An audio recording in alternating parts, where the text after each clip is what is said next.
Hello, everybody. I'm Matt. And I'm Maggie. And we are... Hopefully awesome. That's right. The place on the internet where we nerd out about all the geeky things we love. And today's geeky things include Barbenheimer. That's Barbenheimer. Right. Everyone, we have officially made it on the other side. The choice we have to make every 15 years. That's right. This is the real, what I say, knock at the cabin. Yeah. This is the knock at the cabin decision, yeah. You can't really see it because the Patreon stuff keeps popping up. Hey, speaking of Patreon, everybody, head over to patreon.com/hopefullyawesome where you can support the channel just like these fine folks did right there. Look at that. Boom. But yeah, check it out. Yeah. It says, Barbie. Maggie, yours is not. I know. Barbie, the destroyer of worlds. I like how Lucy is licking the desk. I don't know why she's licking it. God love. I don't think that unless Viv had sticky fingers. We're off to a great start, everybody. So, hello. Welcome to the Barbenheimer episode. So, obviously, we're going to be talking about Barbie and Oppenheimer, but don't worry.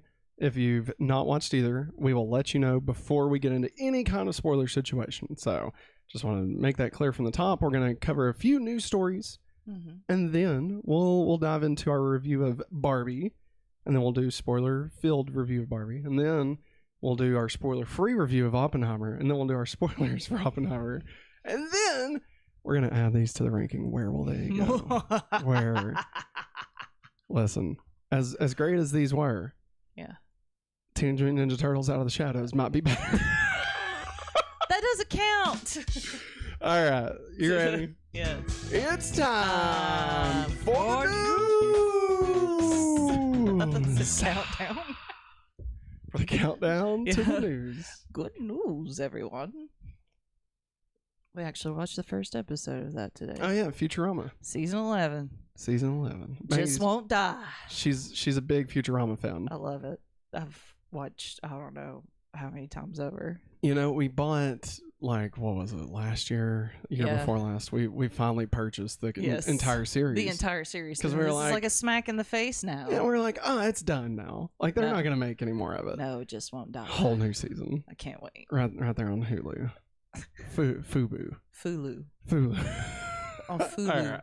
Anyway, let's get into story number one. Via Box Office Mojo, Culture Crave, and Variety. Mojo.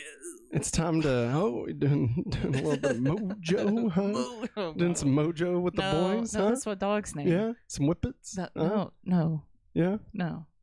What was that? Are you on my piece, Viddy? Because I promise you make a move and I will bust you up.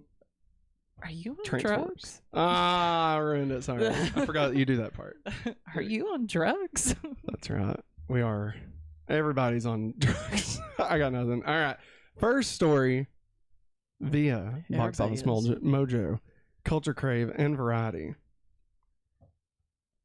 We have our box office numbers, everybody. I was supposed to say, good God, man. Come on. I had to get some more coffee, sorry. So, of course, we're going to recap the box office from this past weekend. Maggie, if you had to guess, what would you say came at number one this weekend?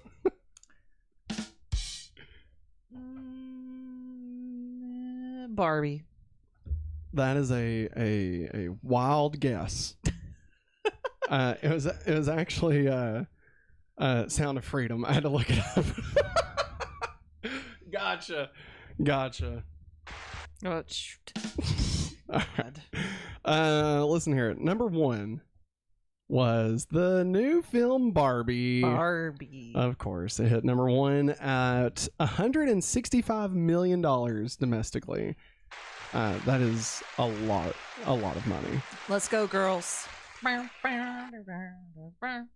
Let's go, girls.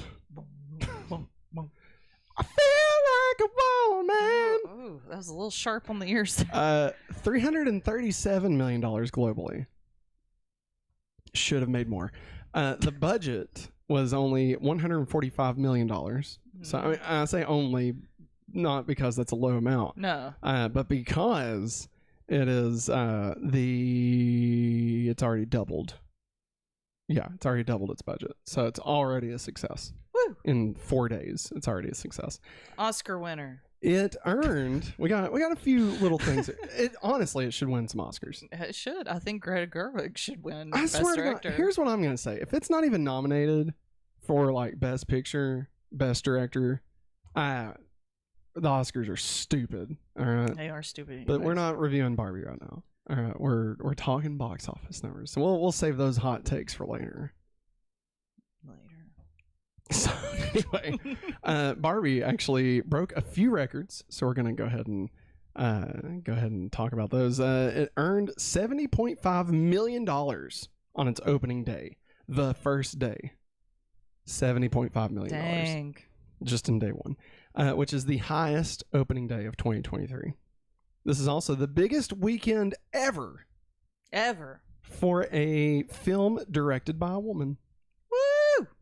It was the last one was Captain Marvel, which was co-directed by Ann Boden and Ryan Fleck. Previously held the title with $153 million. And Wonder Woman from Patty Jenkins stood as the record holder for a movie solely directed by a woman with $103 million. Oh, wow. So, yeah. There you go. Greta Gerwig fucking shit up, dogs. Billy in chat says the sound of Barbie. Oh my God. And Barbie is greater than freedom. You know, that's not bad. That's not bad. Would I go watch Barbie is better than freedom? Let's move on. At number 2, I would Maggie. so watch the sound of Barbie because it'd be the sound of music. I know it's another play on a joke, but yeah, I know, but still, yeah, sound of music, Barbie. I think Barbie's already the sound of music. I mean, it does don't say anything. We're not getting into spoilers. All right, let's talk about number 2. Who do you think came in at number 2? Oppenheimer. Barbie. The first and second spot. No. The 5 best movies. Barbie. And Barbie. No, number 2 was Oppenheimer with $82 million for its opening weekend, $174 million global. So it did $174 million, about half of Barbie, which is still really great, honestly, for an R-rated movie that's 3 hours long. Okay, like they're already limited in the number of theaters they can show it anyway, just by being rated R. Yeah, and then you're tagging on the fact that they can only play it like 3 times a day before the theater closes. If it's an IMAX theater, they have the 600-pound film. Yeah, only on the true 70 millimeter. Oh, okay. IMAX. There's only like 26 of those. Boo. Yeah, no, there is a thing called a FOMAX is what I call it. Oh yeah. Yeah. Like the one, you in told me Knoxville. about it. Yeah. Went to go watch The Dark Knight Rises, and it's just basically a square screen. Like, that's all it was. It's so freaking stupid. So get this. The budget for Oppenheimer was $100 million. So close to already being considered a success. Yeah. Again, if you are new to this, we've talked about this in the past, but a success movie is considered successful when it doubles its budget. So it has to double its budget in order to be considered a success. Best way to understand that, watch The Producers. There you go. That's why the jury's still out on Avatar: Way of Water. Yeah. Like, because it either costs $400 million to make or $1.4 billion to make. And so we never figured that out. Remember, we had like a bet. Yeah. Like, for whether it'd be successful or not. And like, we have no idea. Nope. Just no idea. Never will. The budget was $100 million. It made, from the $82 million, it made of the 174 global. Okay. It made 30 million from IMAX only. Wow. Yeah, $30 million from That's IMAX crazy. screens. It is insane, honestly. Which we watched a video of a guy that got to go watch it in the actual IMAX. Oh yeah. And it broke the projector because it was so heavy. It's huge, man. Like, these things weren't made for that. These things were made for like a 10-minute movie about an aquarium or some shit. You know, it wasn't made for fucking Christopher Nolan to, like, you know, throw Cillian Murphy's dick up there on the screen, you know. I digress. Spoilers, man. That didn't happen. I know it didn't. I just wanted to make a joke. I haven't seen it Never mind. I'm just gonna stop. I was gonna make a Watchmen joke, but I'm just gonna leave it at that. Oh no, don't. Combined with Barbie, this is the fourth biggest domestic box office of all time. Oh wow! So if you combine their totals together, it is the biggest domestic box office of all time. The top 3 weekends of all time were led by the debuts of sequels in massive franchises, including number 1 was Avengers Endgame. Yep. Number 2 is Avengers Infinity War, of course. And number 3, do you want to take a stab at what you think it is? I'll give you a hint. It's not Marvel. Okay, good. Because it's like going through my mind. What could it be? Mission Impossible? Maybe? I don't know. I'm sorry. Star Wars: The Force Awakens. Yeah. So those are the top 3. But Barbie and Oppenheimer are the number 4, and they're like, I mean, I guess, can you call them original movies? I mean, they're not sequels. But I mean, Barbie obviously is based off of a thing, and Oppenheimer is based off of a book. Yeah. But I mean, still, like, I would say they're original, but that's just me. Yeah. So we're gonna pause the box office for just a second because I want to recap our highest grossing opening weekends of 2023 so far. This is fun. That's right. So we've got our top 10. Maggie, any guesses? Who's in the top 10? Yeah, who's in the top 10 of 2023 so far? Let us know in the chat also. Feel free to throw it in the chat what you think the number... Well, let's not say number 1 because we know that I already said Barbie was number 1. But let's see. Barbie, Oppenheimer, Mission Impossible... No. Guardians of the Galaxy. Yes. I'm trying to... Guardians of the Galaxy is number 4. Super Mario Brothers. It's the number 2 answer. I've seen this list. That's why I'm trying to remember. That ain't fun. Well, I follow the same people as you do. Right. Well, the number... I can't remember the other half of the list. It's okay. Number 1 was Barbie. Yeah. Right. Number 2, Super Mario Brothers. Number 3, Across the Spider-Verse. Number 4, Guardians of the Galaxy. Number 5, Ant-Man. Ant-Man. Number 6, The Little Mermaid. Right. Number 7, Oppenheimer. So crack the top 10. And John Wick 4 at number 8. Fast X at number 9. Any guess on what the 10th opening movie is? Oh my god. Can I have a clue? Here's your clue. Transformers. It was Transformers. So I want you to understand the vast range of openings here, okay? That was bananas. Like, we've got Transformers at number 10 with 61 million, okay, in the top 10 highest grossing opening weekends of 2023, which is extremely low compared to what we've seen in the past, right? Especially in the heyday of Marvel. Like, this is just very low, right? All the way up to Barbie at 162 million. Over 100 million more between the number 1 and the number 2 spot. Or I'm sorry, number 10 spot. Number 10, yeah. It's crazy. What do you think it means, the fact that the top 3 movies are Barbie, Super Mario Brothers, and a Spider-Man cartoon? Not knocking Spider-Man by any means. No. I don't mean it like that. I just mean like very childlike movies. You know. All I can say is... I'm not saying they're for children. Come here. It's our time to shine, millennials. It's my time to shine. We got Turtles coming up too. What would people say? Do you think Turtles cracks the top 10? I hope it does. God, I hope it does. I doubt it. I hope it does. It'd be great if it so did. Good. Honestly, it could. I say I doubt it, but it could. They've been pushing it pretty good. I think they're definitely going to get kids to go watch it.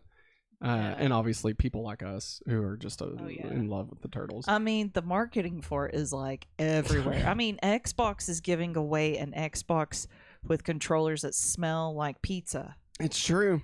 And did someone say pizza? Pizza time. There you go. Hey, be sure to check out Going Back to the Sewers, our weekly Teenage Mutant Ninja Turtles podcast. We got 2 episodes left, so come hang out with us on Wednesdays at 9. Anyway, what are you going to say about pizza? The pizza controllers.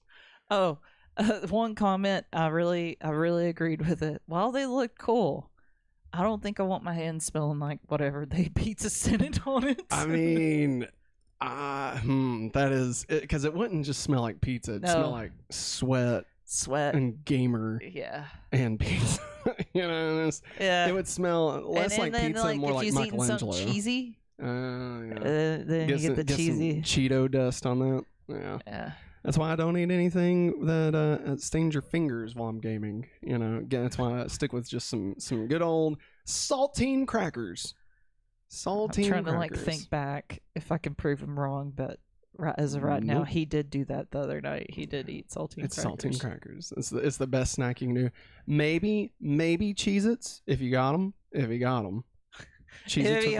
Like they're hard to find or anything, just saying, guys. I mean, you walk into anybody's house, they're gonna have a box of saltines, okay, from like 1983. Like, come on, everybody knows. And they probably kept pretty well. They're probably sitting in the fridge next to my Pizza Hut pizza babbles. Huh? All right, we're moving on. Did something happen? So at number 3. We're back into the real box office now. So again, the from real this weekend, world. Wow.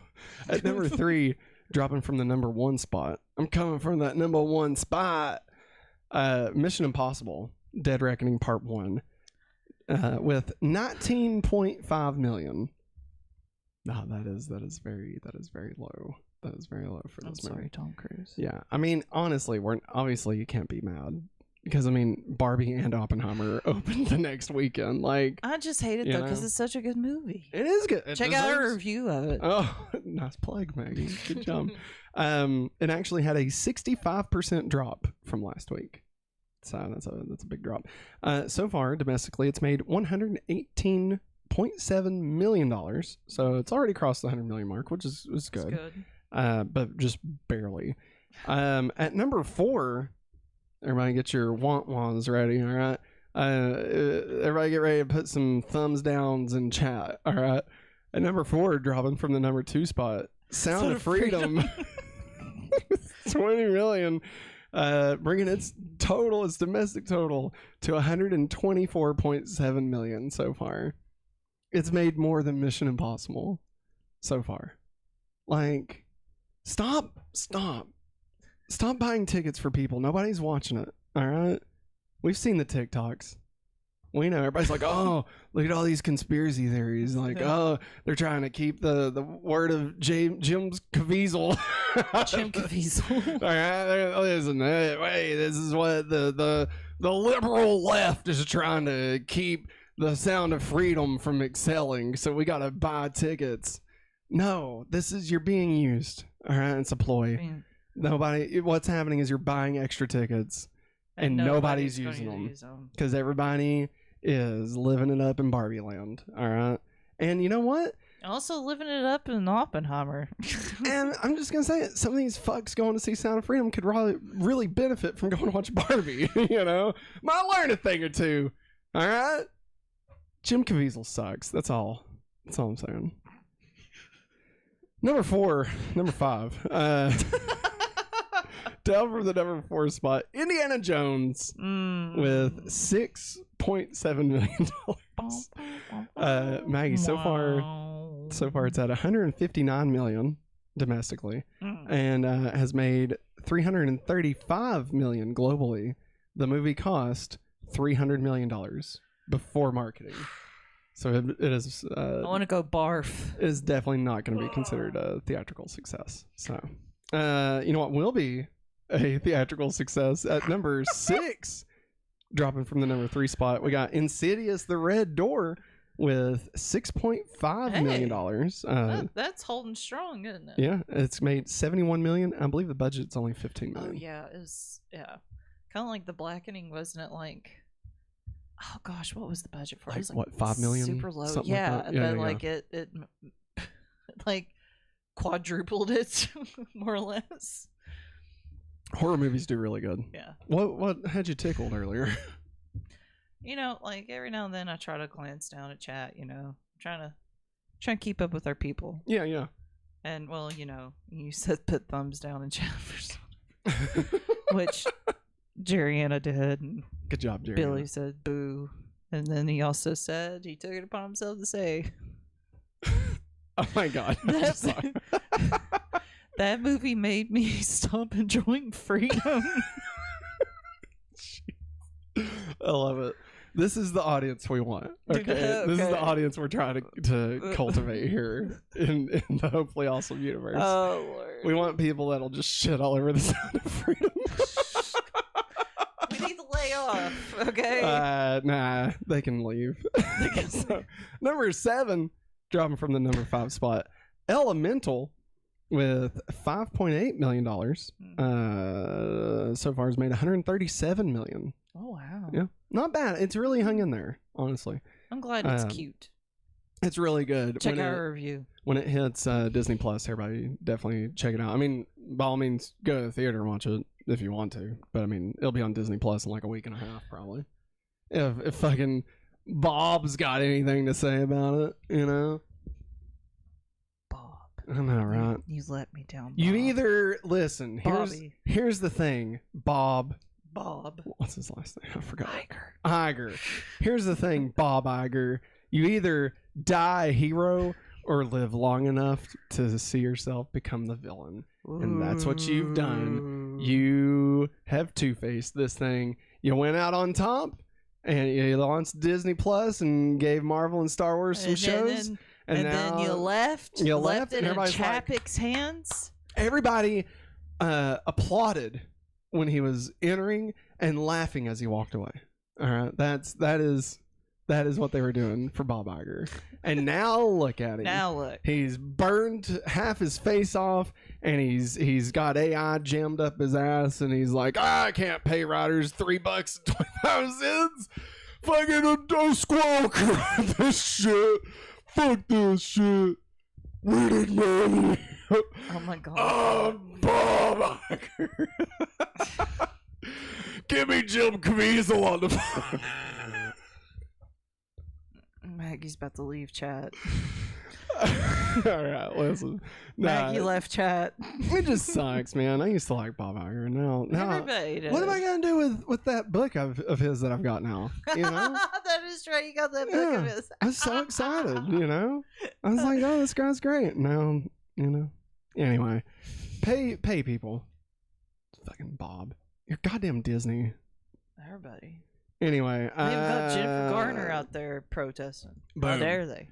Look at that. You keep your Jim Caviezel's. I'll take my Jennifer Garner any day. All right. That's right. And my Ryan Gosling.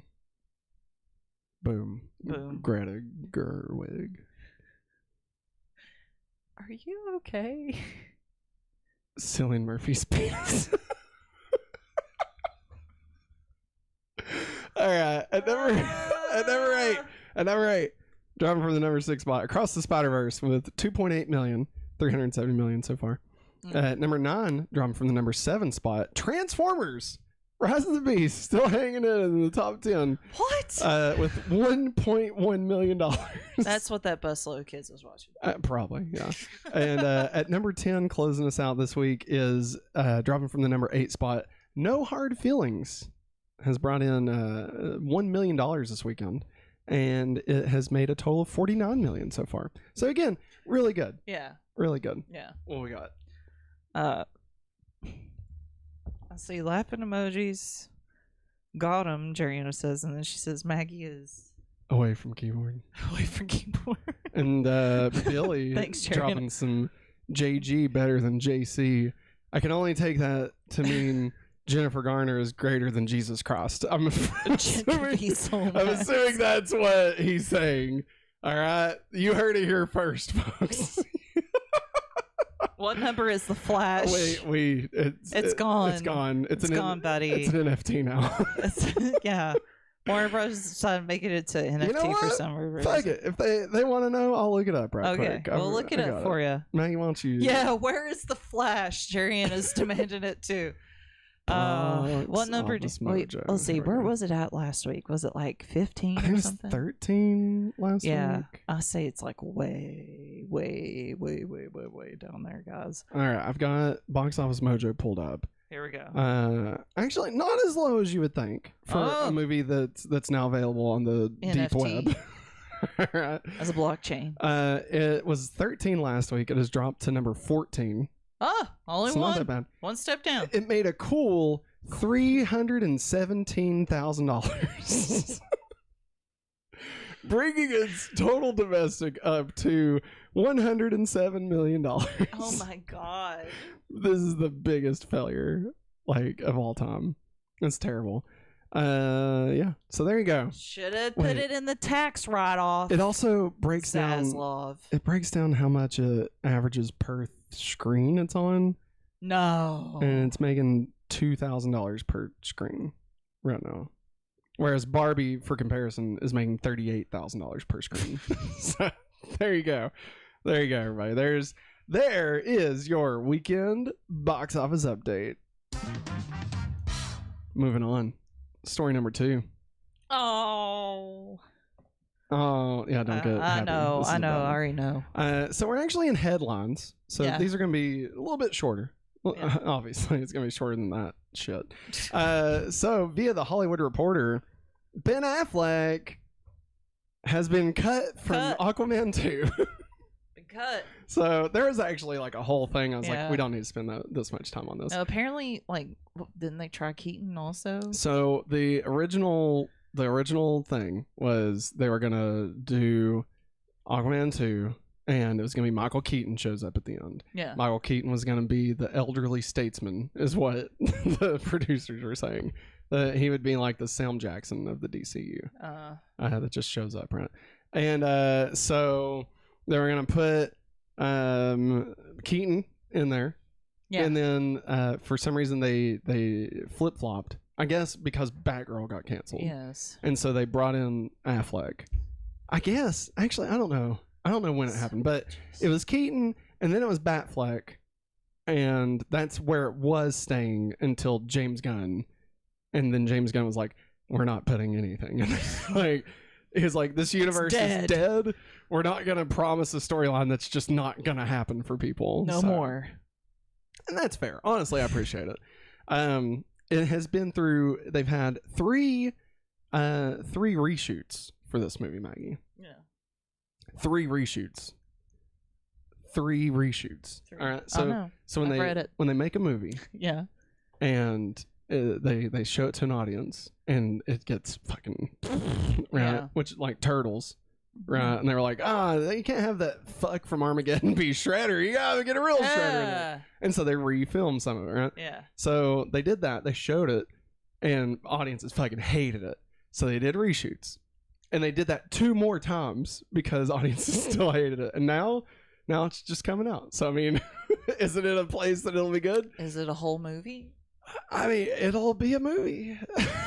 I mean, I don't know. I really liked the first Aquaman. I mean, it was fun. Yes, there you go. It was. But God, it was fun. Don't put his brother in that flipping wig. Wig. Yeah. God. Yeah, Patrick Wilson. Patrick Wilson. Jariana is related to him.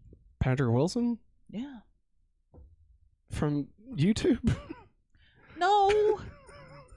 The coconut guy? No. You know who I mean. Patrick Willems. I'm confused. You're hurting my brain. And maybe it is Wilson. Patrick Wilson. Jariana. Willems. Help. Wait, Jariana's related to the dude from The Conjuring? Yeah. The fuck? Yeah, dude. I feel like I forget this every time. She's only told us once, and I was like, oh my God. And I read it out loud, and you're like, whoa. Oh, man. It's crazy. Maybe we could get him on here to talk about the Red Dwarf. I wonder how his feelings are about Jim Caviezel. By marriage. Jarina. Right. Thanks, Jarina. By marriage. So Ben Affleck, not in Aquaman 2. No Batmans are in Aquaman 2. And it's been through 3 sets of reshoots. Jarina's related to Patrick. Patrick Duffy. Patrick Wilson. Patrick Wilson. Not Patrick. Patrick Duffy took a beating. All right, let's get into the next one. Story number 3. Guess what this one's about, Maggie? Hollywood. Hollywood on strike, man. Bowling. Yeah. Anybody got a spare turkey? I know bowling. I know. Whoa. That was the Wii bowling. Wii bowling reference for you. All right, here. Via Variety. All right, and this is, I've actually got like a bunch like synced up here. Via Variety. Dune 2. Eyes being pushed to 2024. Warner Brothers considers new dates for Color Purple and Aquaman 2. That's what right. The crap? It's getting pushed again? It might. Okay. It might be pushed. We might have to deal with Aquaman 2 for a whole nother year. Hey, Zaslav. I think you're better off just... I'm David Zaslav. You need to be writing it off right now. You fool! You could have had a blockbuster on your hands with Batgirl. Maybe. Don't get me wrong. I wanted to watch it, but James Gunn agreed that it wasn't good. So I don't know. No! He could have made it better. Could he? Could he saved it? I mean, look at what happened to The Flash. Do you really think Batgirl could stand movie. the cannon fodder? Do another Batgirl. Hey. But I bet it'd be good, honestly. Anyway. Oh, I know. I kept Anyway. on hearing boom, boom, boom. So not only that, Maggie. What? But other things are being odd for delays as well. Don't say the more. No. Well, no. Okay. Probably not. I'll put it at that. I will scream. Walt Disney is reviewing its schedule of film releases through the rest of the year and may delay some titles as well. These films include the film Poor Things, Next Goal Wins, which is that Taika Waititi movie. Oh. Wish. No. And Magazine Dreams. Yeah, I don't know what any of those are. That's probably why they're thinking about pushing. But no, Wish might get delayed. Other delayed films include most of the upcoming Star Wars and Marvel Cinematic Universe movies, as well as the Helen Mirren-led White Bird and the Dirty Dancing sequel. Those are 2 movies. Sorry. I was about to say, I know about the Helen Mirren movie, but I was like, wait, it's Dirty Dancing? Woo! You go, Helen. Put a comma there. Yeah, they're making, not only are they making a sequel to Dirty Dancing, but they're also possibly delaying it as well. So wait, Dirty Dancing Havana Nights? No. Was nothing? Did you ever watch Havana Nights? No. Because me and you just watched Dirty Dancing for the first time last year. Yeah. Which I had seen it. I had. God, I just can't stand that song. Like, I understand it now. I understand the power of Dirty Dancing. I still can't stand that song. That was that was our senior prom theme. I remember I was so mad at the juniors for picking that. I've been waiting for long. No. I'm about ready to punch you. Because I've had. Anyway, Dirty Dancing. I'm just gonna say it's a great movie. Yeah, it is. A great movie. It's great. It's about, get this, it's about women's rights. Even more important now than when it came out. Yeah. Can you believe that fucking shit? Also, Dirty Dancing is Patrick more. Swayze, God love beautiful Patrick man, Swayze. talented man. Apparently, there was like a movie before he did Dirty Dancing, and he he roller skated in it. Like, he's like very young, and people are like, "This is not him." Yeah, it is him. He looks so good in it. That's weird. Yeah, I can't remember the name of the movie. But no, Havana Nights is nothing. Is nothing. It takes place like, I want to say 50 years before, and it's in Havana. Yeah. Maybe it's 30 years before. And it's in Havana. And Patrick Swayze does make a cameo, but not as his character. He's just another guy. Yeah, and it literally just has nothing to do with anything. Yeah. Like it's as much of a sequel to Dirty Dancing as Bring It On Again is a sequel to Bring It On. Okay? Like, I it's didn't watch that sequel. You didn't watch Bring It On Again? Oh, Maggie. Be thankful. I am thankful. I'm very thankful I never got into the whole of the Bring It On sequels because Hayden Panettara's Panettiere. Yeah. Or no. Yeah. I want to say maybe we should, after we finish the Turtles podcast, maybe. No, I don't want to go down that going hole. back to cheer camp. Oh no. No, I wouldn't want to do that. That would be the worst thing ever. Honestly, like if we're ever wanting to like stop being on YouTube, I think that would be the way to do it. Like we just tank our entire channel. I don't know. I think a lot of people would hop on that train. Actually, Oh my god, can you imagine? There are people that like on TikTok. They memorize the dances and the cheers. It's because it's a meme, right? Like it's not really because they like enjoy. I don't know. I think they really enjoy maybe it. the original, not Dirty Dancing, the original Bring It On. Yeah. But like any after that, surely to God, it's fake. Pretty sure Bevan was in one of those. Bevan. Yeah, Bevan from One Tree Hill. What? Oh, whoa. Other delayed films include, we already talked about those. There likely will be significant delays as well to the 75th Primetime Emmy Awards, which at the moment is scheduled to take place on Monday, September 18th. Because none of them are going to go because they're on strike. No. Which is good. No, none of them. Fucking strike. Show Bob Iger what the fuck is up. All right. Bob Iger's like, hey man, I'm sorry, I can't afford to give you a $2.25 an hour. Okay, you've already made that point. I'm just saying, and then what's he do? He fucking wipes his ass with the original script to Pinocchio or some shit. All right, he's got Bob Chapek as his fucking footstool. Just waiting on his successor to succeed. I got nothing. I was trying to make a joke, and Tom Wasgams.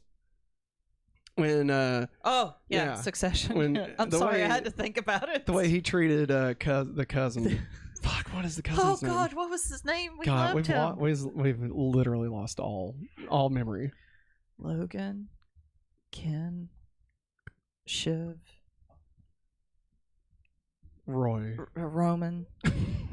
That's Greg, all their last name. Greg. Cousin Greg. Yeah, Greg. I knew if I said Greg. If I said their names, it would help. Anyway, so yeah, good. I hope Hollywood goes to a fucking stop. All right, and I hope Disney loses billions. All right. We stand strong with WGA and SAG. There you go. Ow. I don't know why I decided to make that joke. No. But no. Now, do you remember what happened the last time we had a strike like this, Maggie? It wasn't exactly like this. TV shows went the pot. Hero season 2. Yeah. Circus. No, that's the 4th one. Oh, I thought that was the second one. No. Heroes season 2. They just decided, like, they had filmed 3 additional episodes. Yeah. Like, they had filmed up to episode 15. Yeah. And then the writer's strike happened, and they were like, you know what? Let's just stop it at 12, and we'll just reshoot the ending of that. And so, like, there's supposed to be this whole, like, plague, of, like, this virus gets loose, and it, like, kills all the people with, like, superpowers and stuff. From the future, it's a whole future fucking thing. Yeah. Like, 92% of the world is dead or some shit. Yeah. And then so like episode 12 is going to end with them like releasing the virus. Yeah. And it's like, oh shit, what are we going to do? How are we going to stop it? Right. And then they were like, no, let's not do that. And like they filmed 3 more episodes like in this world where like people are dying because of this virus. Right. They're like, what if instead of that we just shoot Nathan Petrelli again? And so they do. And it's like the end. Wow. Yeah. It was terrible. Terrible. I'm going to catch up chat right quick. Where we always talk about Dirty Dancing, Billy said, we weren't allowed to dance at our school, so I never watched Dirty Dance. That's Wait. True. Was your school the school in Footloose? Wow, Matt. Yes. And Jarian says she loves the movie Dirty Dancing. Footloose is a documentary based on our school. It takes place in real time. That's awful that y'all couldn't even like go like this. Maggie, Or dancing is Satan's sex drive. well, me and Jerianna and a few other of our friends would have. I didn't even know what bump and grind was until I was 26. Maggie, all I wanted to do was boom, boom, boom, and boom, boom, just shake my rump. All right. They wouldn't let us watch Indian in the Cover because the little cowboy said hellfire. Like, hellfire! They're like, But hell's in the Bible. No, not my watch. And then for some reason, when I was in high school, I convinced them to let us watch Resident Evil for Halloween. So we can watch that, but we can watch that. Yeah. And Texas Chainsaw Massacre. Don't ask. I don't know. That place went to shit really quick. Billy said there will eventually be a documentary about our school in Max. Yeah.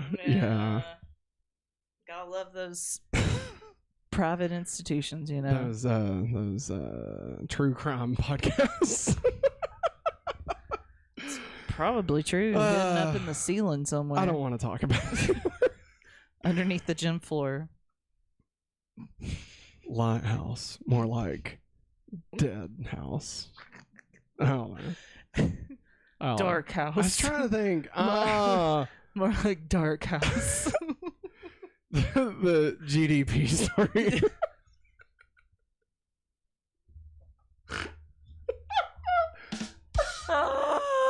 There's so many. Oh god. No, so many things. The GDP, like No, that's money. I know that, Matt. It's the gross domestic profits. Profit. Let's get into the next one. For part 2. That's great. All right, everybody, we're getting into our review for Barbie. Now, remember, we're going to be doing spoiler free. Whenever we do go into spoilers, this will pop up. There you go. And we'll make this noise. And that's how you'll know that we're in spoilers. So be sure if you don't want to know anything, then don't hang out. But we're not going to spoil anything until we're in spoilers. Yeah. And then after spoilers for that, we'll be going into Oppenheimer, and then it'll be spoiler free. And then we'll do our spoilers much like you're fine. Much like this. It'll say spoilers, make the sound. We'll be in that. Then after both of those, we'll be adding them to the ranking for summer 2023. Yeah. So yeah. Maggie, what you got for us? Well, so. Oh wait. Let me cue it up because I'm gonna. Oh yeah. I'll have to cut this out. Here we go. Ready? Lou, look alive, Lou. We survived Barbenheimer. That's right, everybody. Oh my God. Over the weekend, the world went to shit, and everyone rejoiced because once again, finally, we were in the throes of Greta Gerwig, and the world rejoiced. We had to make the choice. That's not going to be the intro. No, I love that. No, anyway, Barbenheimer. Barbenheimer is here, everybody. So we watched Barbenheimer over the weekend. Barbie specifically. And Maggie, how'd you feel about Barbie? Well, I've got some stuff here. Show us that stuff. First things first, Matt and I, walk up to the concession stand and we're like, oh yeah, we're gonna get that. Looks like a cool popcorn container. We're big fans of the popcorn buckets. No. Wrong. This is legit the Barbie car. We bought toys at the theater. They tricked us. It's not really a popcorn bucket. And then also it was bundled with. I wish it was. I guess you could technically put popcorn in. I wouldn't. And then it was bundled with a Barbie.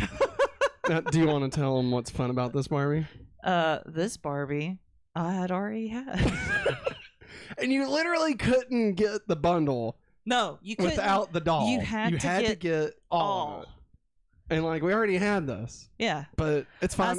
I stood, took it back to Walmart. It's fun. Matt watched me. I was like, I think I'll take the AMC one. This is the one the theater. Yes. I'm trying to make sure there's not a glare on it. Oh, you're good. But Yeah. That's what we got at the movie theater. They She also looks had, happy. she's pretty. Pink. Also, Everything. also they had drink floats for the pool that looked like a swan and I think like a dolphin tail or mermaid tail. You know? Yeah. Sorry. That's having a lot of fun. And I thought it was really funny. I think I giggled the whole entire time while I was carrying it into the theater. I was like, I feel ridiculous because I just bought toys. I mean, they were smart. They were We smart. did buy them. Yeah. And a lot of other people bought them. And also beforehand, excuse me, it was on Amazon, right? Yeah, I think so. This is the President Barbie I really wanted, and they sold out on Mattel's website, but Amazon somehow That's right. got them. Big, large Poe Daddy got it for you. My large sugar Poe daddy. That's a Zelda reference, guys. Sorry. But yeah, I love her. It's She's great. So pretty. Honestly, I want all of the Barbie stuff. I'm not gonna lie. I was this close to buying a Ken. All right, I was that close. I can't stand his hair. I'm not used to the Kens with real hair. But we did get our daughter. They made the Barbie little people for Fisher Price. Oh, and should have gotten them. They were so cute. They are really cute. It's the movie Barbie set, yeah, and it's great. It comes with America Fiera's character. Yes, which is awesome. And the Ken has his shirt open. He's got a 6-pack too. I didn't think little people toys would have 6-packs, but apparently this one does. And then while we were there, of course, we watched it on Thursday. Yeah, we watched Barbie on Thursday. And then on Saturday, we went back and I actually got the Oppenheimer tie-in. So this is a popcorn bucket that AMC had. And you just put your popcorn in, and then yep.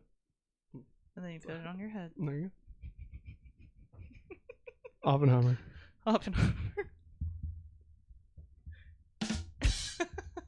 That went about as well as I expected it to. But being honest, that was a terrible joke. All right. But what I really liked was the audience in the theater. Like, there's a good range of ages in there. Yes. Like, I think we had an older lady in front of us, probably close to my mom and dad's age. Yeah. And then it seemed like it was... I feel like it was 3 generations, because it was her and then someone our age. Yeah. And then it looked like 2 girls. younger. Yeah.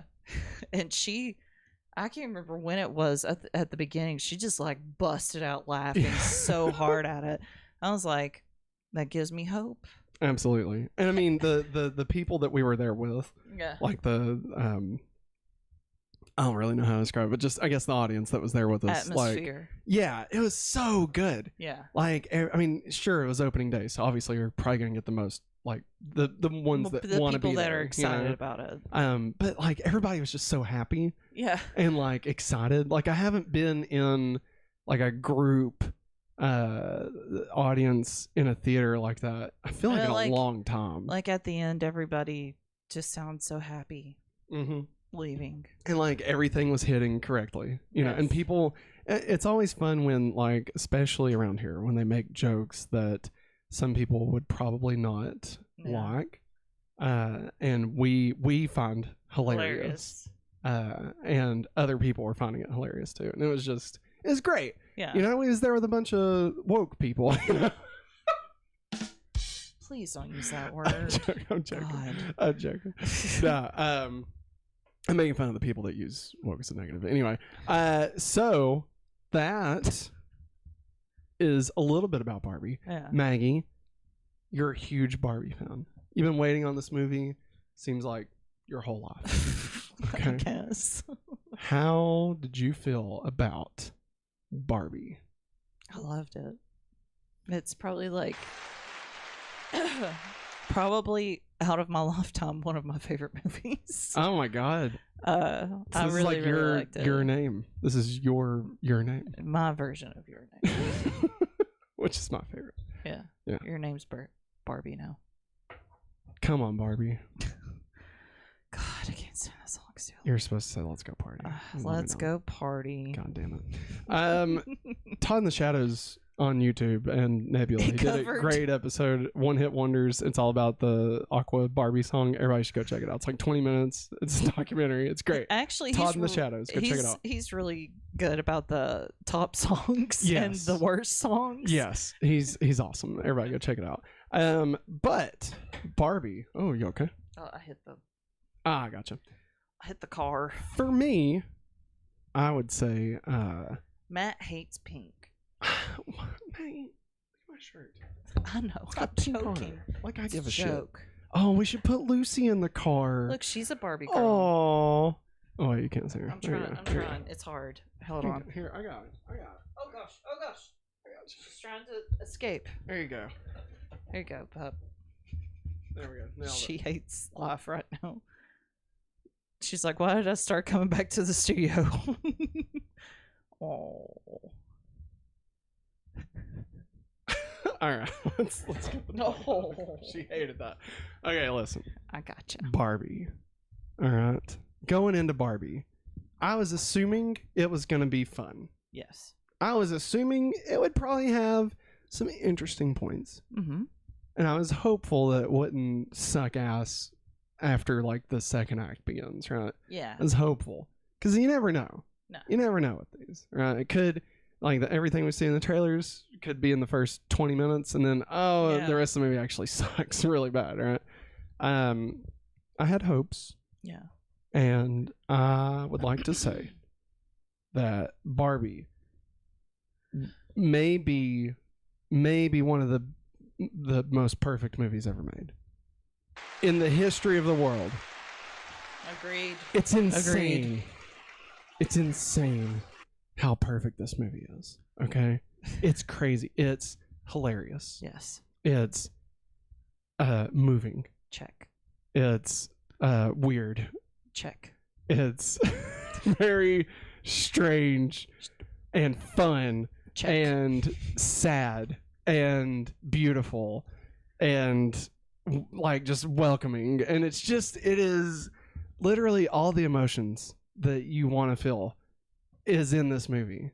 It's great. Yes. And like they don't spend a lot of time, like they're very smart. This movie is very, very smart. Okay, like they don't spend a lot of time explaining how or why any of the things that are happening are happening. They don't really care about it. Thank God. I was so happy because I knew if they explained something, this one over here would have gone bonkers. Well, I mean, you know, I wouldn't have gone bonkers just as long as it fits within the roles of itself. Well, like that's also all, you know. like you always complain, oh God, is it going to be on those scenarios where they go to the real world like Smurfs? Are they going to Smurf it? Are they going to Smurf it? Yeah, and I mean, honestly, I can't even tell you what type of movie way that this is because they don't really talk about it. No, they don't. But it's great. Yeah. And it's enough to just be like, here, we're moving on. Yeah. Like, you're either on this ride or you're not. So we're going.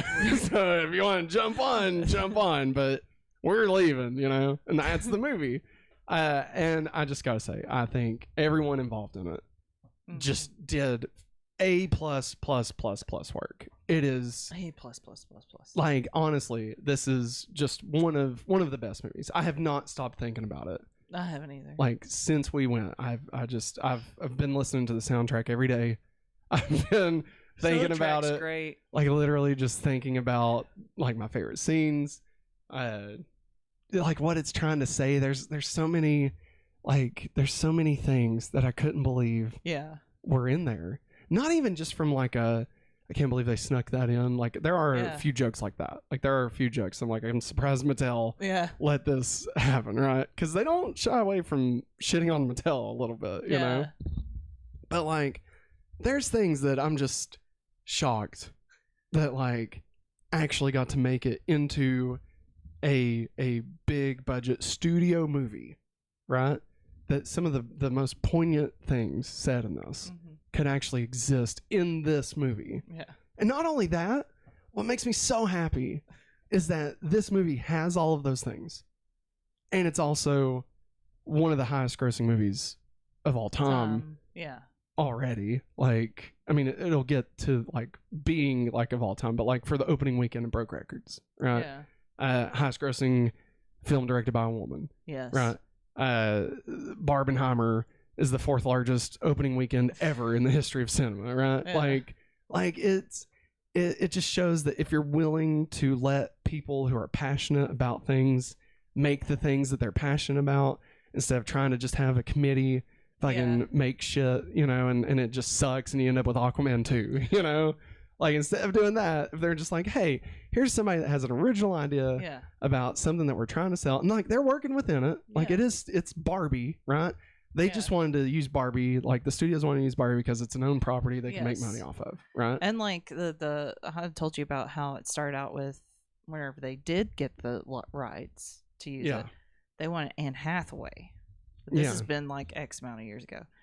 And then like they lost the rights because you have so long after that contract and it ran out before they could get it going.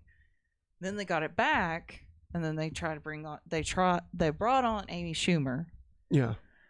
And it was her idea to bring Barbie out of Barbie Land. Yeah. And then she said, "Oh, it's not feminist enough." And so then, well, I feel like wasn't it very like negative on Barbie? I think so. Like I think that's what I've heard. Yeah. Is that like it was very much just like almost like Enchanted. Yeah. Where it's like poking at like, you know, oh, get it because it's a fantasy, you know. Yeah. Like, I feel like it was gonna be kind of like that. Yeah. And just proving that Barbie is like, whether it's good or bad or whatever, right? But this, like the way that they decided to, not, like they don't ever hide the fact that there may be some negative things from Barbie, but they also very much like, I mean, open my eyes to the fact that Barbie is actually a very good thing. I mean, you've obviously opened my eyes to that way before this, but like I was never like against Barbie. It's not that. Like I wasn't like, fucking Barbie girls toys, you know. Blah. Like I didn't give a shit about that. Like I played with Power Rangers, you know. It doesn't matter. But I didn't like the idea of like forcing. You know, I mean, we have a little girl, right? Yeah. Like I didn't want to force her just into these, you know, gender stereotypes, right? Yeah. Like if she wanted to play with a light bright, like I didn't want to keep her from playing with a light bright because I was trying to force Barbie on her. Yeah. You know, or like if she wanted to play whatever, yeah, you get what I'm trying to say. Yes. And so like that's kind of where I was with Barbie, of like it's just it is very gender like aimed at little girls. Yeah. You know. And I didn't like that. Like it felt like it was a part of the reason that girls don't necessarily have like the highest of self-esteem, the belief that they can do things that aren't just looking pretty or shopping or being, you know, whatever. That's what I thought. Yeah. But then obviously that's not the case, you know. And this movie does such a great job of showing why Barbie matters, you know. Yes. And like why Barbie is empowering, and like it doesn't shy away from some of the negatives that can happen from Barbie, but it does so much more than that. Yeah. And there's a moment in the movie that's like, it's like a 5-minute monologue, and it is one of the most poignant statements of anyone I've seen on film. And like I just can't believe it exists, you know? Yeah. And like it's so beautiful, and I'm just like I'm crying my eyes out because of how just moving this is. And like I will never understand what it's like to be a woman, you know? Like obviously I can never truly understand that world. But I feel like this movie gave kind of a glimpse, just a tiny glimpse into what it's like every day having to deal with just the bullshit, you know? And like that's beautiful. So I'm in love with this movie. I can't wait to buy it. I can't wait to watch it every day over and over and over, you know? We need the steelbook. Yes, absolutely. All pink steelbook, guys. Heck, make it furry at that point. Put some fringe on it. Yeah. Sparkles.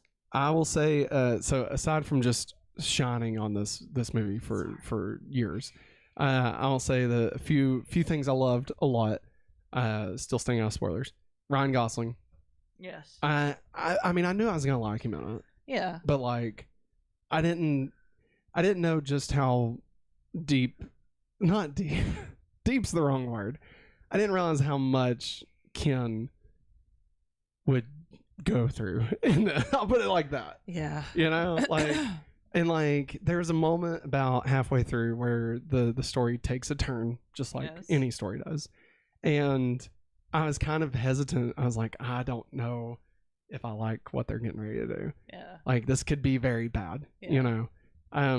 But no, they landed it, and I mean, it was so much better than I could have imagined. Yeah. You know, like, it was just top notch. Trying to think if there was any other things. Michael Cera steals the show. Michael Cera and Kate McKinnon. Like, anytime they're on the screen, they just take it, dude. Like, because you got Margot Robbie and Ryan Gosling, and then Michael Cera just gets all of your attention anytime he's on the screen, like, against these two, you know?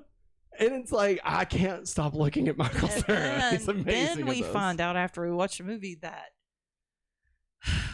Bowen Yang had to turn down because they was making this during COVID. Well, I don't know if he's supposed to be Alan. I think it's just gonna be one of the Kens. Yeah. But Jonathan Groff was up for the role, and like, don't get me wrong, that would have been amazing. But I don't know. Michael Cera's got that awkwardness to him already. The character would have just been totally different. Yeah. You know, like Jonathan Groff, I feel like would have been a more soft-spoken. You know, and I just feel like Michael Cera just gets the almost creepy factor. Yes. You know, and like, he does. Probably my favorite acting that he's done since Scott Pilgrim. Yeah. Like, there's he gets in a fight at some point. I'll just leave it at that. And it's very reminiscent of him and Scott Pilgrim. I'm like, yeah, I forgot. I really like Michael Cera sometimes. You know, like, I really enjoy him sometimes. Not all the time, but sometimes. And then of course America Ferrera. Yeah. Just wonderful. Oh my God! Like, her story. What her story is about, how it impacts in the movie. And again, I don't want to say anything because I don't want to spoil anything. No. It's just, again, it's just so good. Like, it's almost as good, or I'm sorry, it's better than, but the only thing I can kind of compare it to is like Will Ferrell in the Lego movie. Yeah. You know? Yeah. And like how at the end he's the kid's dad. And you're like, oh, yeah. And not saying that America Ferrera is like Barbie's mom or anything like that. That's not what I'm saying. I'm just saying, like, it is just like, you don't know what her character is in this, and like the way that they decide to use her character in this is just, it's brilliant. Speaking of Will Ferrell, I absolutely loved him in this movie. Will Ferrell is perfect in his 60s. Yes.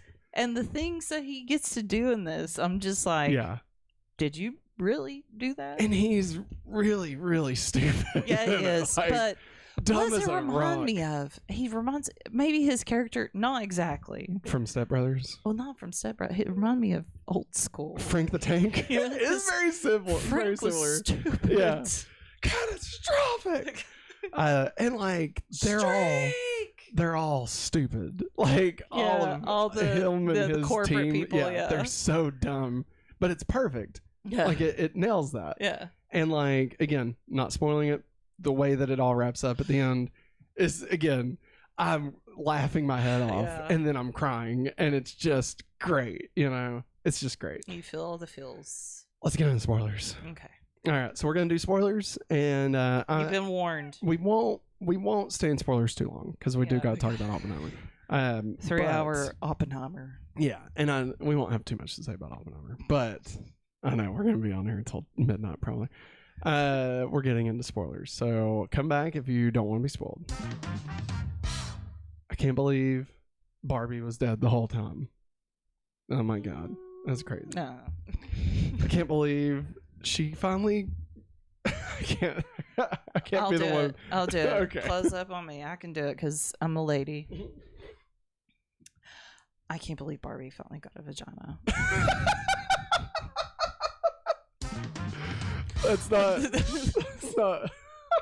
That's what I was gonna say, and I was like, I can't say that. I'm so glad you actually said it. Like, that is exactly what I was thinking. I should have said hoochie coochie or something weird like that. Well, I figured you'd just go with gynecologist, but what a great ending. That was hilarious. Like, what are you here for? Ending. I'm here to see the gynecologist. Because you think it's gonna be a job interview. Job, yeah. I was like, oh, she's gonna prove that she can do anything. Oh my god. Okay. Sorry. Ken's journey in this movie is insane. Okay, it's insane. I feel like he needs some medicine. I gotta say, I need a brewski beer. Listen, obviously Barbie. I'm joking. Barbie is the show, right? Like Barbie is the star. I don't want to sell anything about Barbie short just by talking about Ken. The reason I'm talking about Ken is because of just how bizarre his entire thing is, right? Yeah. I loved all the other Kens also. Yes. You got Simu. Yeah. And they made a Ken of him. Oh, we knew. In the white suit. That's great. From the beginning where they did the dance number. Yeah. I was like, what? I didn't know that. I didn't realize that. So like, okay. We get in here. And all the Kens, their life revolves around Barbie. Right? They want to impress Barbie. Yeah, nothing in their life matters except for Barbie and right? beach. And beach. I can beach. And so going from that to then going to the real world, realizing that, men have control over the earth. And women do not do everything. Right. Like the Barbies do. And then bringing that back to Barbie Land. Patriarchy. Like, patriarchy. When he says, when I found out that it wasn't that much about horses, I lost all interest in it. And like, my God, I know I'm not saying anything that hasn't been said before, but I'm Just Ken is just a work of art, Maggie. It is pure art, okay? Because it's like on the surface, it's just a dumb song, right? Yeah. But there's so much more to it. Well, I think it's because you feel it more as a man. I guess. Somebody made a good point. Okay. They put a picture of him, Ryan Gosling singing "I'm Just Ken." I'm just Ken. And it says women in the audience, and it shows women laughing. Yeah. It shows men and. Oh my God. I think one of them's like holding a tissue. It looks like they're crying. God. They look sad. And I was like, well, I mean. No. I mean, is there. I think the only thing is just like, obviously, like, the simplest way to put it would be like friend zone. Yeah. Right? Like, will she see that I'm enough, instead of being. Enough. Yeah. Like, sure. But, like, obviously, that's, at the end of that, we see that no, Ken and Barbie are not together, nor should they be. No. And that Ken needs to find himself. So like, if that's what you're connecting with, and I'm just Ken, that's the wrong message. Like you've lost track of what the message is, right? I knew that. No, I don't mean you. I'm talking about the men. But I love. There's this one in my head. Okay, when that I'm worth fighting for, and he does the little dude, it kills me. I just love after they sing that whole entire song and realize what happened. Yeah, they gallop. They gallop up to the Barbie's dream houses. God, they're so stupid. They are, and like that's perfect because like the Barbies nailed it. Yeah. Like men are stupid, And I mean, I don't mean like, look, I'm not trying to be anti-man. Okay. Like I'm not trying to do that. What I'm saying is like on an individual basis, men, right? Me, other men, right? Can be smart and can make good decisions. Yes. And proper decisions and are good people. There's been a lot of good men throughout history, right? But when they're grouped together and they get in each other's heads, they make some of the stupidest fucking decisions. High school. That's oh my God, yeah. High school. Just think of high school. Bunch of dudes in high school. Just think of it that way, guys. The best way that they showed this was the scene where they're all when Ryan Gosling starts singing to Barbie. Oh, and this is the Ken, wherever they turn Barbie Land into Ken Land. Dude, this is their song that they play on the radio all the time. They play Push by Matchbox 20. And like it's Ken and he's got a guitar and he's just singing to Barbie and he's singing Push. I wanna push you around. Well, I will. I wanna take you home. Yeah. And actually, it played in Walmart yesterday. Oh my God. And I heard him say Grant. I was like, wait. Yeah. Rob Thomas really does say it like Dude. that. And then it pulls out and you see not only is it just our Ken, it's all the Kens. Including one on a drum set. Which was Gravik from Secret Wars. Which, Secret Invasion, my bad. And he's also from Bridgerton. And I gotta say, okay, the Barbies were making the right call. Like, the Barbies making all of the right choices here. Yeah. I'm not against Barbie in any of the choices made in this. No. However, they fucking nailed it. All right. The scene, like when that's happening, and then it cuts back to America Ferrera or whatever, and they're like, and then you're gonna, just when he's in the place where he feels most triumphant, most good about himself, you're gonna take it all away. Yeah. And then it cuts back, and Margot Robbie pulls out her phone. Dude, that is so real. It is so real. Like, you're just sharing, like, you're pouring your heart out, and then like they're just looking at their phone. It is devastating. And he brought it up in the car on the way back to get him, and I was like, I'm so sorry, because I've done that to him before, and I feel so bad, and I don't purposely do it, but there are girls that purposely do that crap. And don't get me wrong, I only mean up to the point that she looks at it. I don't mean where it goes with him being like jealous and like the other guys. And the Barbies start switching. I don't mean any of that. I literally like just the part where she looks at her phone and Ken is just shattered. It's just shattered by that. Ellen joins in with the Barbies, America Fiera and her daughter, and he's like, I hate it here. I hate the kids. I hate the kids. I don't like this. I love everything. I don't know. I don't know what else to say. Maggie. The beginning, like, of course, yes, it starts out with the teaser trailer that we got with the girls. Yeah. Which is still great. Which is still great. Yes, there's just a little bit more to it, you know. God, that one little girl with the glasses though, she's so stinking cute. But then when it shows like Helen Mirren's narrating, you know, she's trying to build it up, and it shows Barbie Land, and you see Margot Robbie, like, you know, wake up, and somebody starts singing, and I was like, the hell is it? And it's called Pink, and I think it's my favorite song off the soundtrack because it's just Lizzo. That's tough. I love it. Which I wish, it is really good. I wish they've done the reprise. Yeah. K. Death. Because Barbie starts thinking about death. Dude. So good. Yeah, I really like, because I can't remember. I think it was Margot Robbie or Greta Gerwig one that said that they really liked how that song was written. Yeah. Because not only it's a good song, but it also helps set up what Barbie Land is like. Yeah. It does a great job of, like, within 2 minutes of you completely understanding this world. And also, I love when Helen Mirren said, who walks their Barbie down the steps in their dream house? No one. That's why she just glides. She just glides down.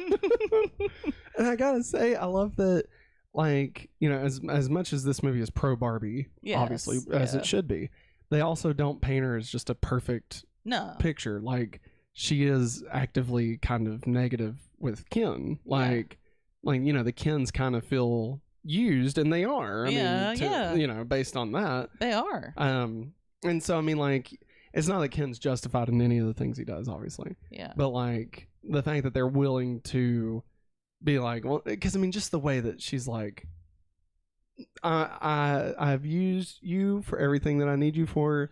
You can go. You know. Yeah. Like I'm proud of them for not trying to just keep Barbie as like the most perfect example of perfectness. Yeah.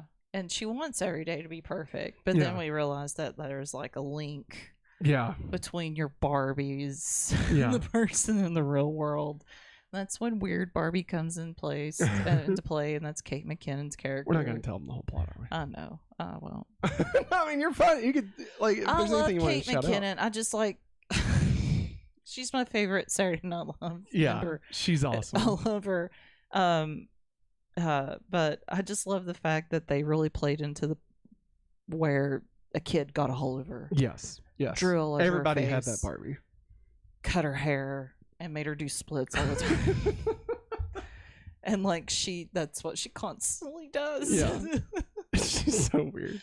She's really great by the end of it. Yes, she is. Like, she looks really cool. And then I've been saying this a lot. Midge, you scared me. Midge. The pregnant Barbie, if you didn't know.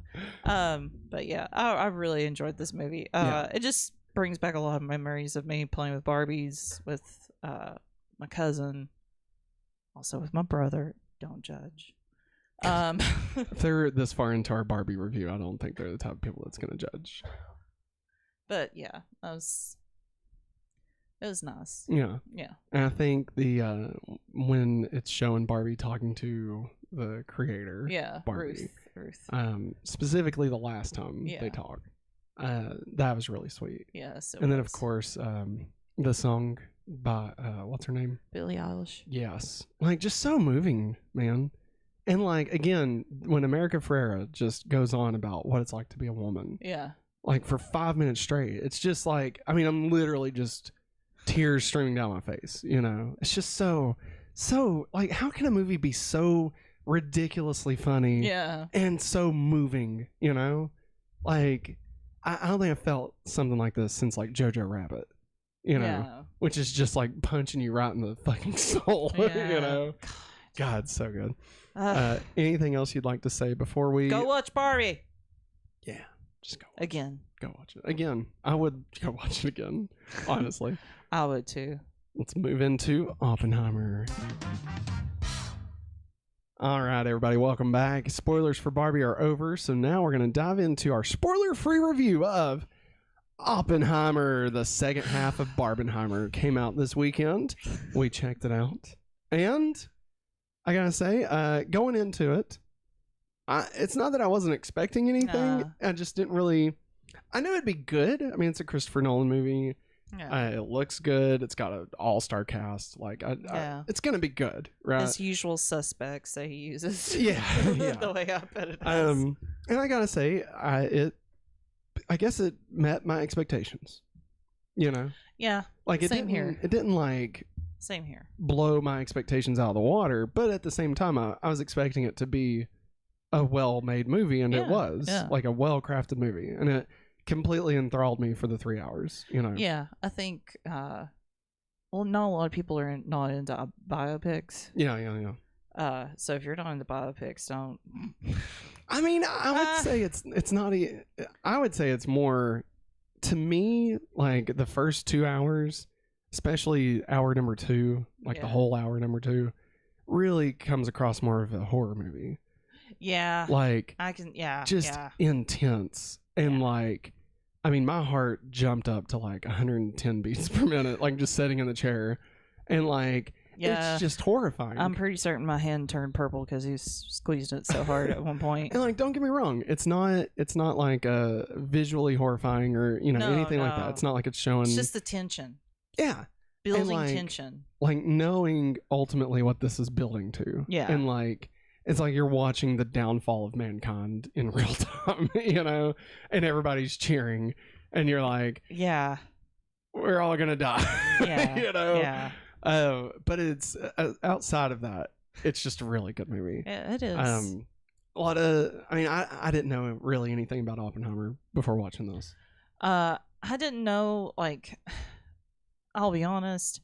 I know in like history class, I believe they always said like Einstein, you know. That's what I was thinking. That's why I think I remember. And I was like, they never mentioned this bro. Yeah. Ever. I was thinking, like, while I was watching, I was like, I must have just been remembering it wrong. But no. Yeah, like people were saying that Einstein like helped make the bomb. Yeah, and which like he had nothing to do with it. No, he didn't want anything to do with it. But yeah. But like this is weird. The fact that even in public school history books, they didn't even mention this guy. Yeah, it's weird. It's really weird. And like the fact that he's so smart. Yeah. Like, well, I wonder if it's obviously the last act of the movie really deals into like his controversy, I guess, or at least what they were trying to force controversy on him.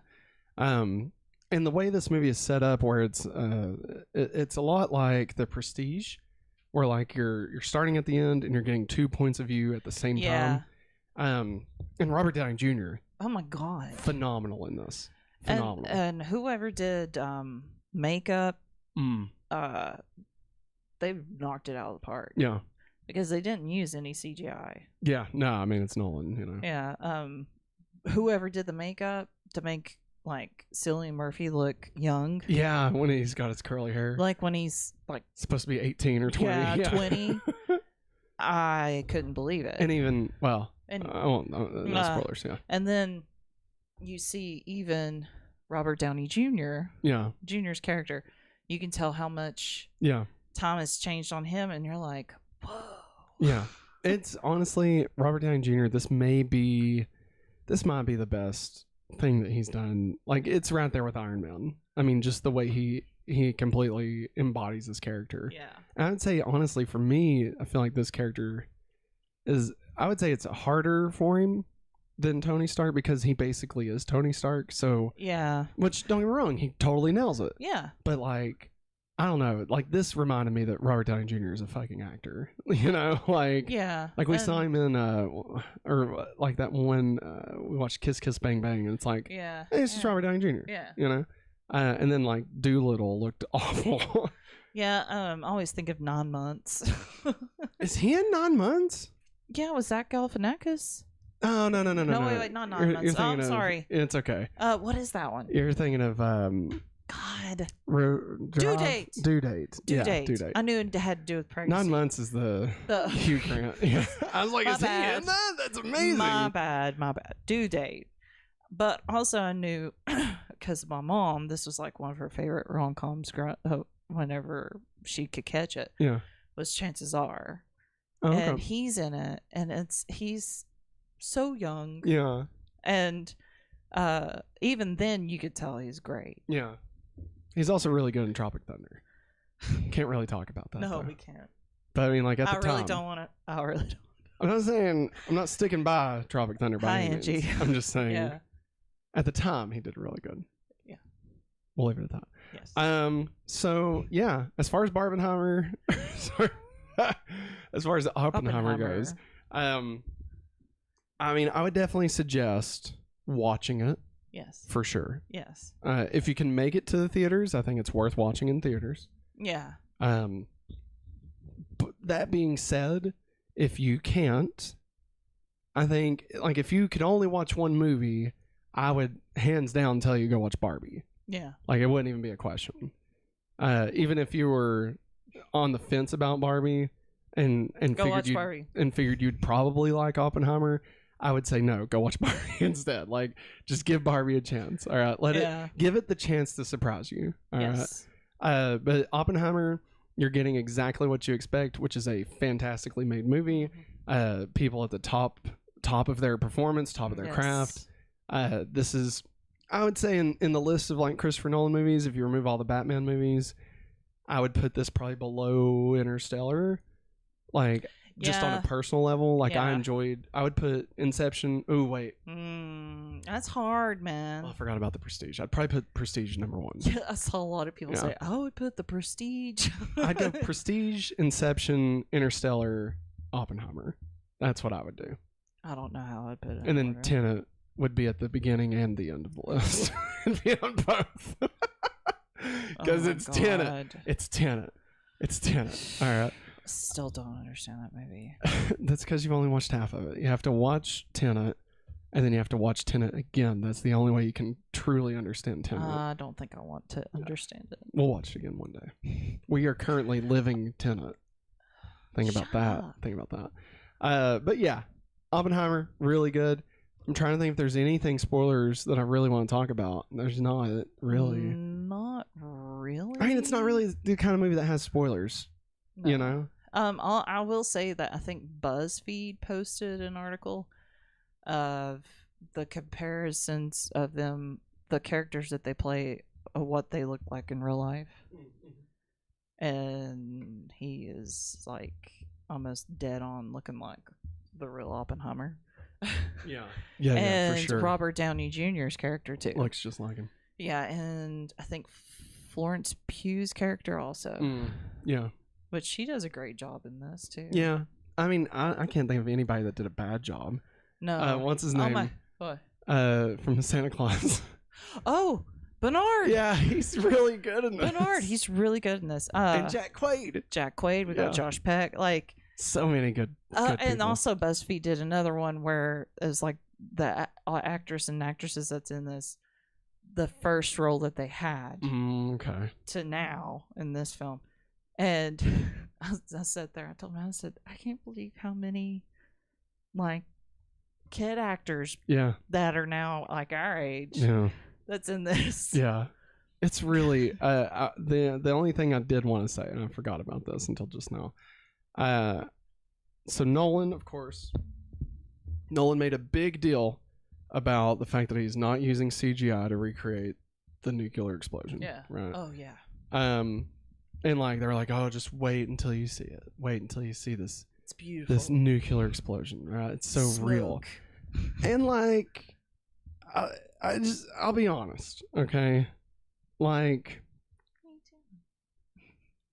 the scene itself is really well done. The scene where they're testing it, Jesus. It's intense. The build, the crescendo, all of that. It is top notch, right? But the actual visual of the explosion, it's fun. It's fun.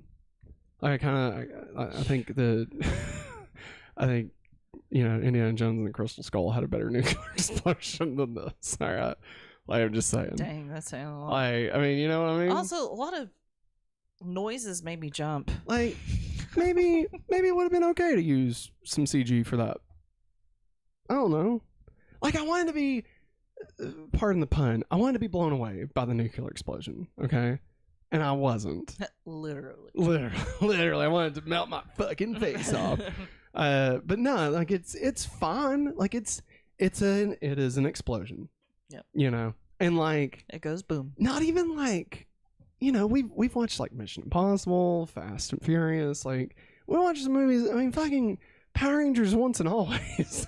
Has bigger explosions than this, like I don't know. It was just like,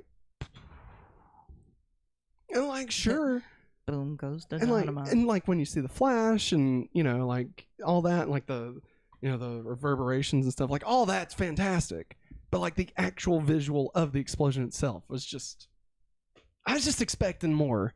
I don't know. I was just expecting something amazing, I guess. Okay. Yeah. Like, I don't know. It just wasn't like I wanted to be sitting in the theater and look up at the screen and be like, wow, I can't believe I'm seeing this, and it wasn't that. It was just an explosion. And like throughout the movie, he does a really good job of like, visualizing Oppenheimer, like kind of seeing like what appears to like kind of be like an explosion, but like it's like particles and atoms and all that stuff. Yeah. And like all of that was great. And so I was just shocked when the actual thing that we're building to wasn't knocking my socks off. You know what I mean? Like I don't know. Is that fair? I don't know. They're gonna come for you, Matt. They might come for me. I don't care. All the Nolaners. Hey, you know what? He actually had a better nuclear explosion in another movie, Dark Knight Rises. Yeah, whole entire football field.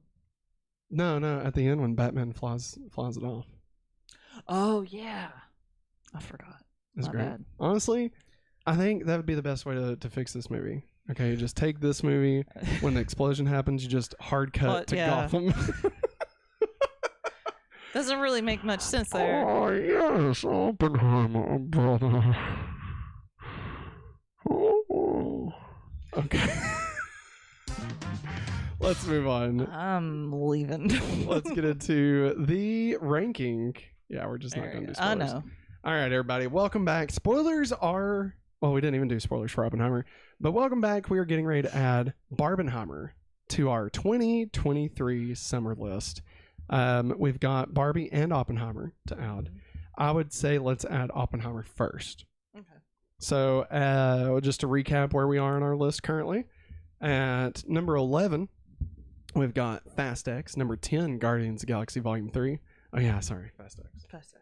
Number 10, Guardians of the Galaxy Volume 3. Number 9, Succession. Number 8,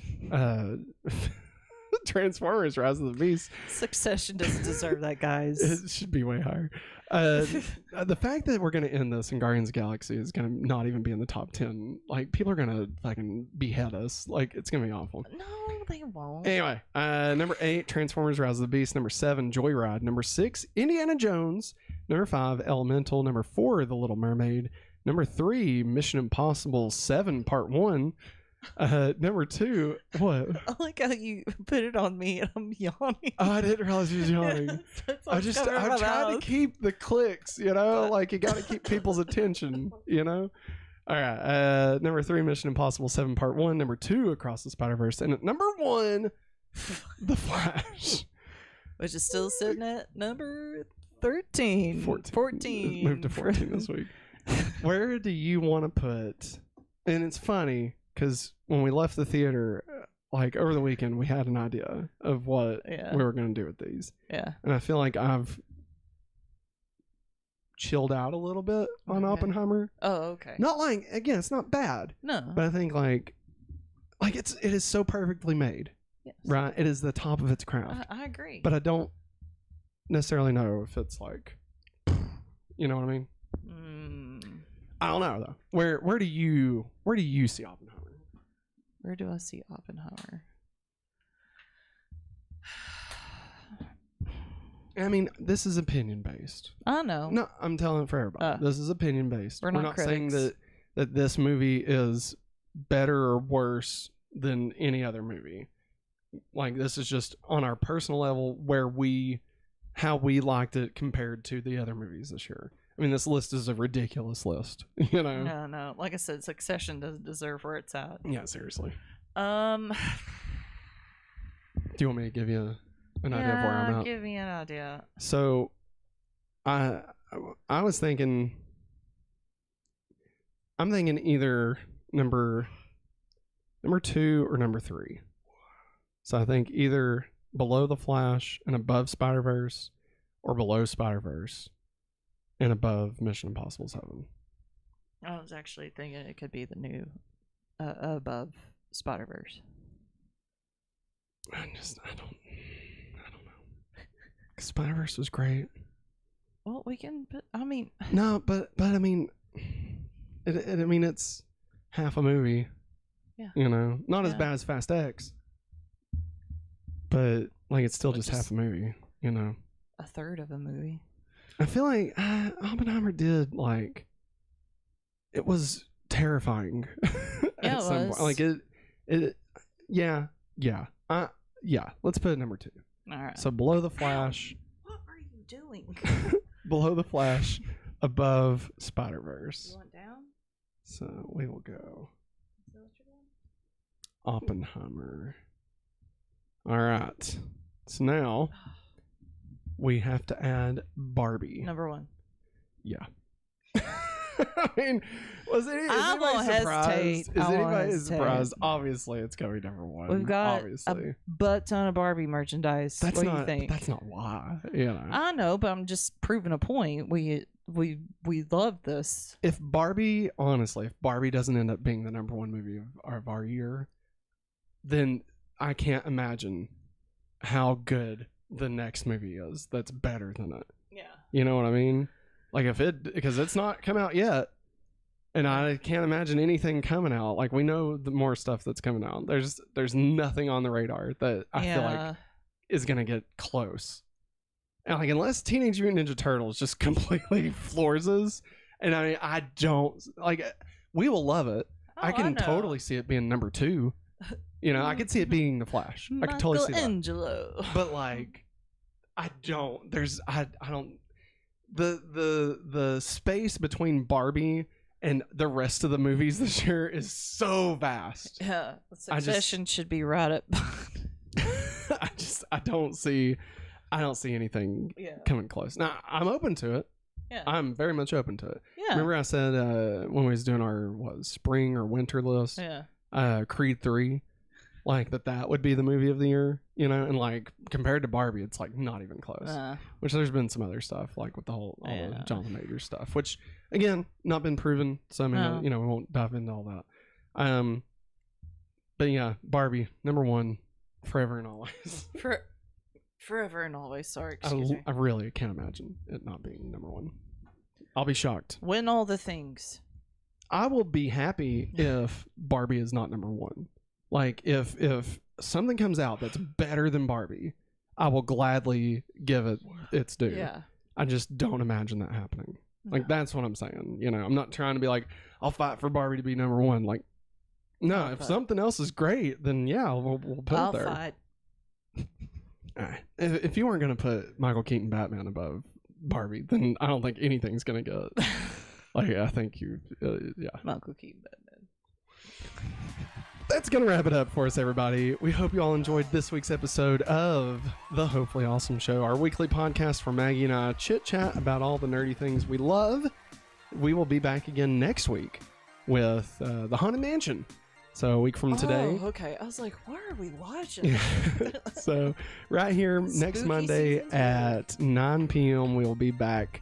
We also have some other videos going up this week, some trailer reactions. Be sure and check those out. We already put up the one for the Marvels and one for Spider-Man 2 for PS5. Go check those out. They're live right now. Remember, if you'd like to support the channel, you can head over to patreon.com/HopefullyAwesome like these fine folks did right here. $5 get you on every single video we make, as well as exclusive content over at patreon.com/HopefullyAwesome. We'll be back again tomorrow with Going Back to Smallville, our weekly Smallville rewatch podcast. And on Wednesday, we'll be back yet again, Going Back to the Sewers with Teenage Mutant Ninja Turtles Out of the Shadows. It's going to be good. Again, that's 9 o'clock right here at youtube.com/HopefullyAwesome. But that's going to wrap it up for us, everyone. Thanks for joining us this week. We hope you all enjoyed it. We'll see you next time. Thanks for watching, as always. Have a hopefully awesome day. Bye.